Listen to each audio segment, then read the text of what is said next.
Have you ever wondered why some ancient thinkers were absolutely convinced that the soul never dies, that it lives on infinitely? Plato not only believed in this, he built his entire philosophy around it. Today we explore why Plato believed the soul is eternal and uncover ideas that challenge our very idea of birth and death. Is your soul more than your body? Let's dive in. Plato's belief in an eternal soul is rooted deeply in his vision of reality's dual structure, the world of eternal, unchanging forms and the imperfect world we experience through our senses. Picture this, that sense of beauty you felt staring at a sunset. Is it just your eyes, or are you glimpsing the eternal form of beauty itself? Plato said it's the latter, and such glimpses are made possible only if our soul exists before birth to remember these forms, and survives death to return to them. This radical idea appears most powerfully in dialogues like the Phaedo, where Socrates walks toward his death and makes his final philosophical stand. He presents four powerful arguments for the soul's immortality. First, the argument from opposites. Just as hot comes from cold and day from night, Plato suggested life comes from death and death from life, an eternal cycle. If you can learn courage, you can also forget it. Life and death follow each other endlessly. If death is the end, how could life emerge? There must be a soul already existing before birth. Second, the theory of recollection. Ever feel like you already knew something deep inside? Plato claimed this is because our soul already encountered the forms before birth. Learning is essentially remembering. He demonstrated this by guiding an uneducated slave to solve a geometry problem, showing that the knowledge was within him already, etched in the soul before birth. Third is the argument from affinity.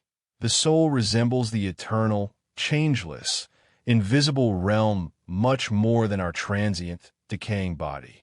While our flesh is subject to corrosion and transformation, our soul looks toward truth, reason, and beauty. Its affinity with the eternal implies it is itself eternal. Fourth, the argument from form of life, sometimes called the final argument. Plato said that the soul is the principle that animates life. As long as something is alive, the soul cannot admit death within it. It keeps it living. Therefore, a soul that gives life cannot die itself. Each of these arguments guides us to a simple conclusion. The soul does not begin at birth, and it does not end in death. It must exist eternally.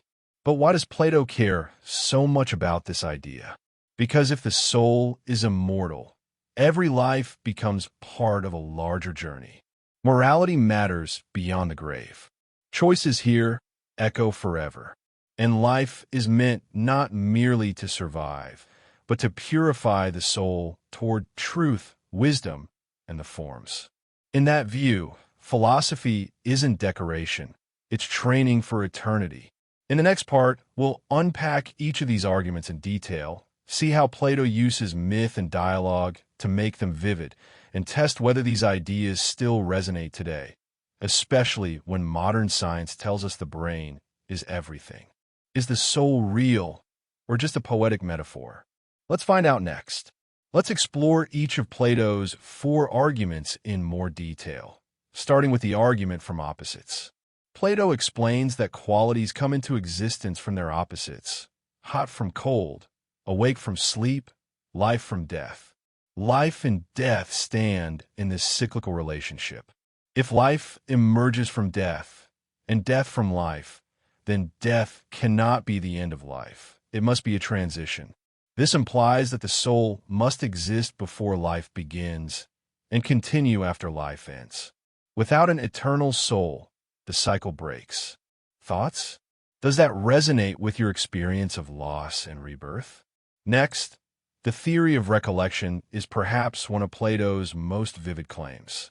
In the Meno, Socrates guides an uneducated boy to solve a complex geometry problem purely through questioning, without teaching new information. The boy remembers the truth, suggesting that knowledge lies latent in the soul. If learning is remembering, then the soul must have existed before this life. What if your mind is not a blank slate, but a memory vessel from before? What would that mean for how we learn, teach, and grow? The argument from Affinity highlights a profound metaphysical divide. The soul belongs to the world of forms, unchanging, invisible, eternal, unlike our bodies, which decay, change, and perish. Our souls desire truth, goodness, and beauty, those forms. Since the soul aligns more with the timeless world than with physical things, it makes sense that it shares that timelessness. Have you ever felt a soul-level longing for something unchanging and perfect? Plato says that longing is your soul recognizing its true home. Finally, the form of life argument. In the Phaedo, Plato argues that the soul is inherently life-promoting. It animates bodies, drives motion, enables thought, and it cannot admit its own opposite. A soul that gives life cannot itself suffer death. As long as it is active, reasoning, loving, remembering, it must exist. This view challenges materialist views. If the soul is what gives life, then it cannot be produced by matter. There must be a realm beyond matter where soul originates and persists. But there's also a compelling rhetorical and mythic dimension to Plato's defense. In the myth of Aether at the end of the Republic, Plato describes a cosmic journey of souls dying, judging, choosing new lives, and being reborn. This powerful myth isn't just a story. It illustrates moral responsibility, cosmic justice, and the soul's immortality. It reminds us that every choice matters beyond our lifespan. How would our priorities shift if we truly believed we return?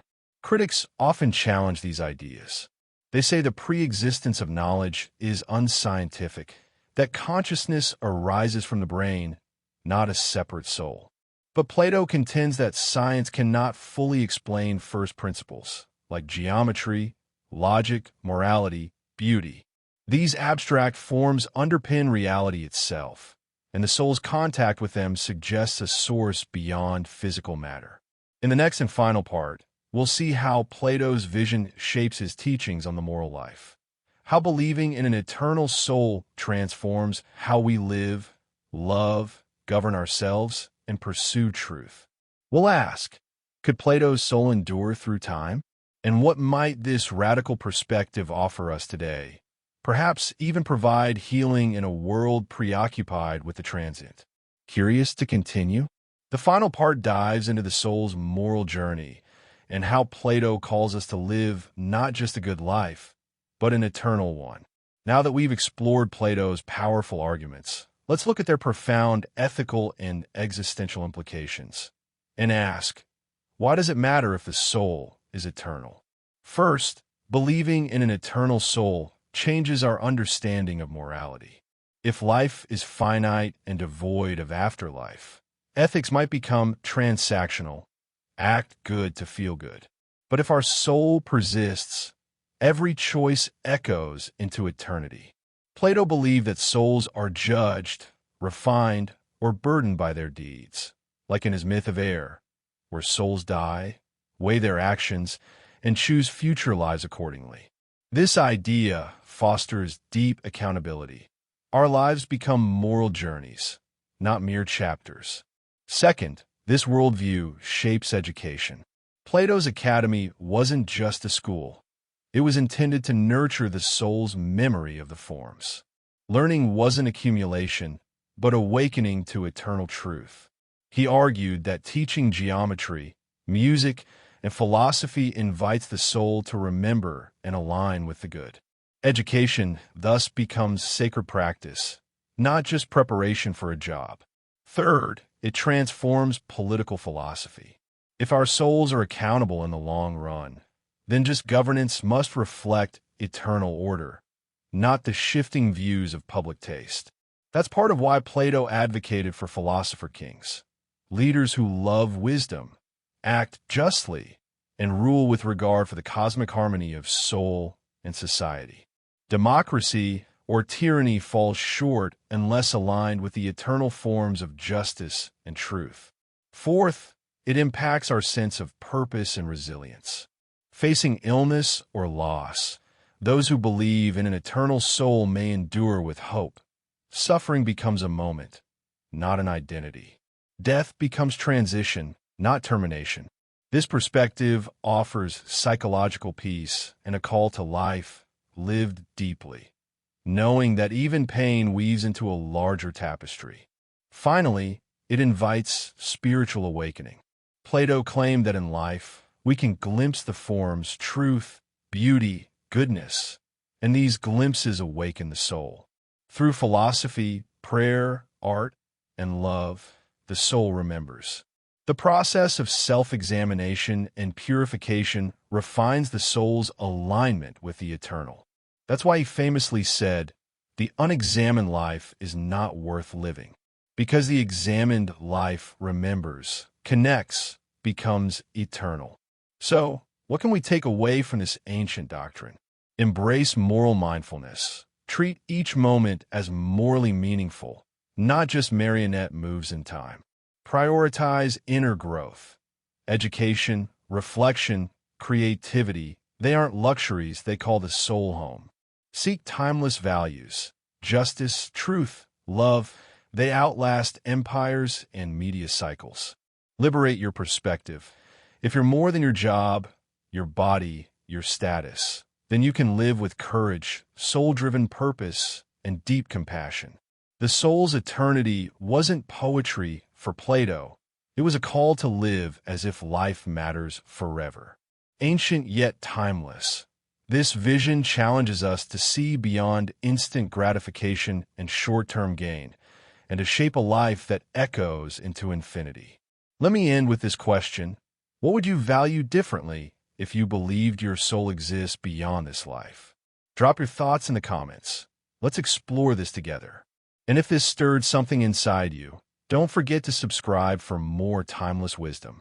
Until next time, remember, you're more than a moment. You're a soul on a journey.